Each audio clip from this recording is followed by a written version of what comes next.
Today's One Shot is brought to you by Nexus, digitalcomics.com. This week's One Shot is a comic update. Heavy on spoilers, so beware. It's Walking Dead, issue 100. Let's get to it.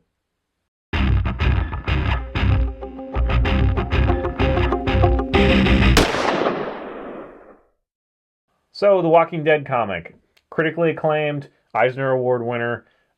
Issue 100 just came out to much fanfare. Coinciding with the Comic-Con in San Diego 2012. It's a great book, a great solid book, and I mean the whole series, not just issue 100. It's a really solid book. It's of course spurred much merchandising and a hit show on AMC, which is really great. It's about to go into its third season. The comic is so perfectly suited to the whole zombie craze. And of course, it began in 2003, so it really capitalized on that. And it's still going real strong. It's a great book, and it breaks a lot of rules of writing, especially for comic and episodic kind of stuff. But having said that, it kind of re-breaks those rules over and over, and we'll get to that. But I can't highly recommend this enough. It's a great series. If you're on the fence because it's black and white, or if you're just enjoying the show and didn't really interested in the comic, go read the comic. It's freaking amazing. Yeah, I think it's better than the show for sure. The TV show has brought some good attention to it. They're taking some liberties and having some fun with it. Season 2 to me was a little bit slow to start, but it definitely got better towards the end, and towards the very end it got me. But the comic is so much more visceral and guttural, and just it's so much more poignant and affecting, really. So this series is created by Robert Kirkman, is the writer, and Charlie Adlard is the artist of note. He's been doing it since like issue 8 or something, 7 I think. And 2003, like I said, a long time. They've had a lot of practice. It is such a great experience in writing, because a lot of the main characters that you grow attached to, they all die. And Nick and I talk about this all the time, where we want to create worlds where death is death. You don't. It's not episodic. Not everything's not rebooted every issue or every storyline, where the hero can't die because yada yada yada. Having said that, Rick doesn't die, and I don't know if he will. He is definitely the main, lifeblood of this story. Rick Grimes is the main police officer. Same in the show. He's the central character, and I'd be really surprised if they killed him off. But I kind of wish they did. And this is going to be spoilers, okay? So a lot of spoilers. Issue 100.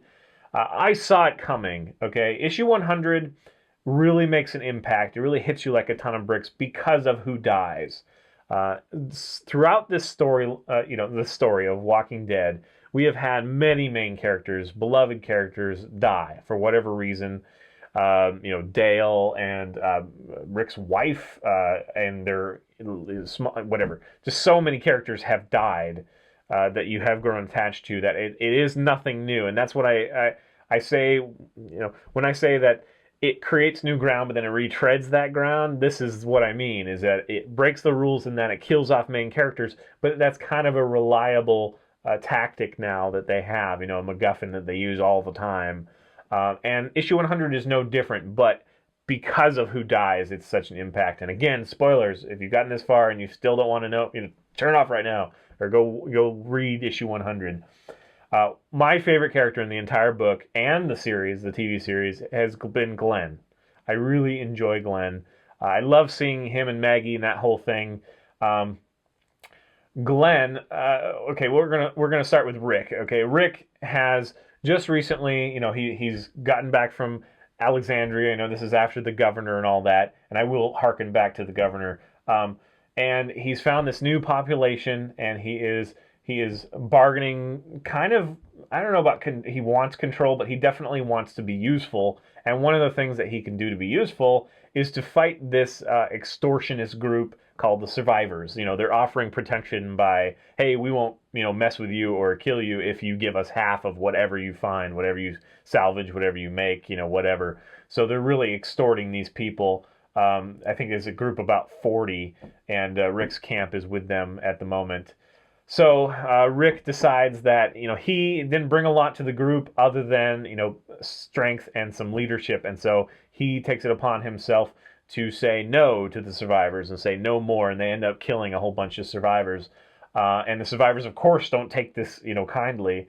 And here's where I said I was going to get back to the governor. It feels very much like the governor storyline. I mean, you're going to have this. I mean, this is realistic, I guess. You'd always have some group on the fringes thinking that they can, control other smaller groups by intimidation or by, strength and, get assistance that way. I mean, they don't have to lift a finger and they're taken care of and yada, yada, yada. So we do have that balance of power that is going to continually recycle and go on and on between groups. But it feels so similar. So it kind of goes out of control. Regan, who is the leader of the survivors, no, Negan, I'm sorry. Negan, who is the leader of the survivors, he corners Rick and a couple of the others who have gone out scrounging. And there's no way to get into this without just saying that Glenn dies. Glenn dies, my favorite character. He's basically, Negan goes down the list and says, well, I can't kill you, I can't kill you. And he goes to Glenn like third, and he's like, oh, I can't kill you because I don't want to be a racist. And then he goes on, and so I'm like, oh, good, Glenn is safe, And they at the end, he has a reason not to kill every character, and so he just says, okay, well, I'm just going to do what my mom taught me, like, eeny, meeny, miny, mo, and Glenn gets it.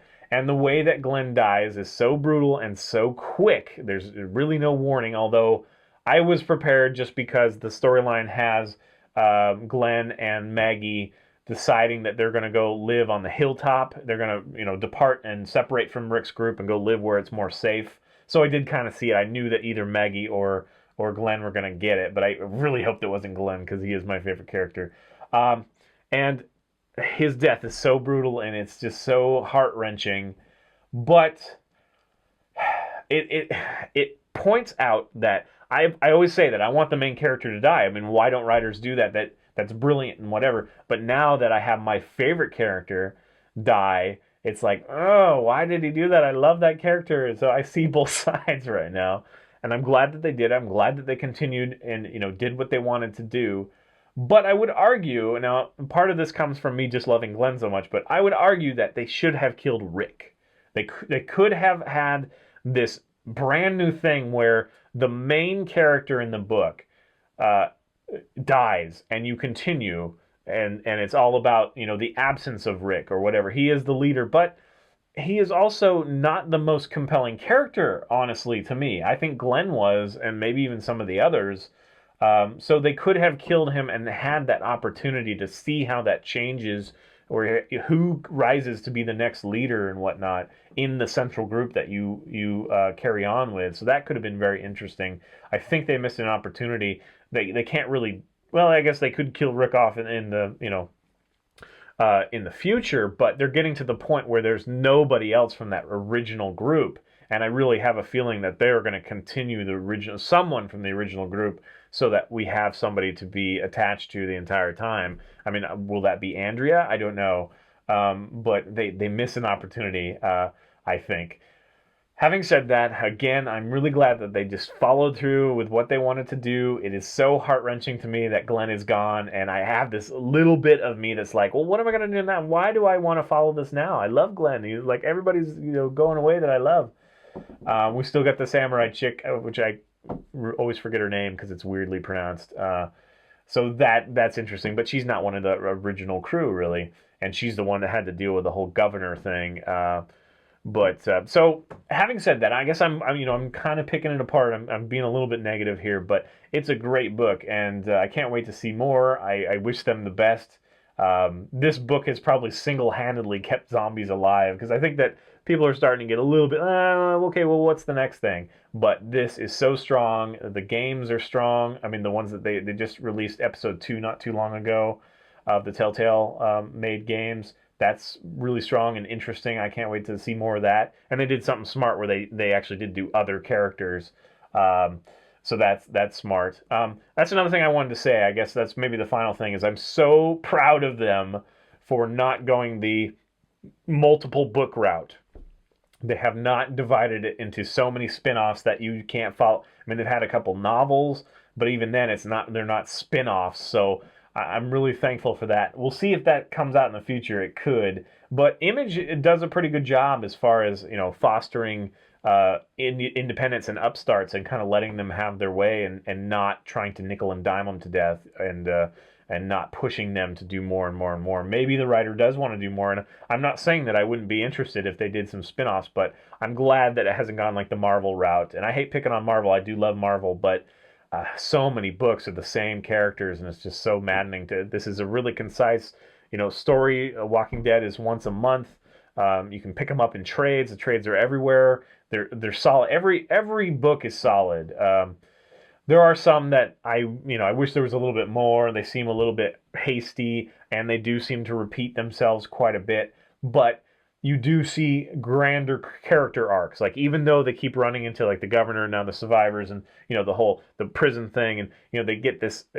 The biggest enemy is actually other humans. Like, we get it. But you start seeing the character arcs from surviving, not the first one, not the second one, but now the third one. You know, now it's starting to change their very core character. So it's not just a rinse and repeat. It does add up to something.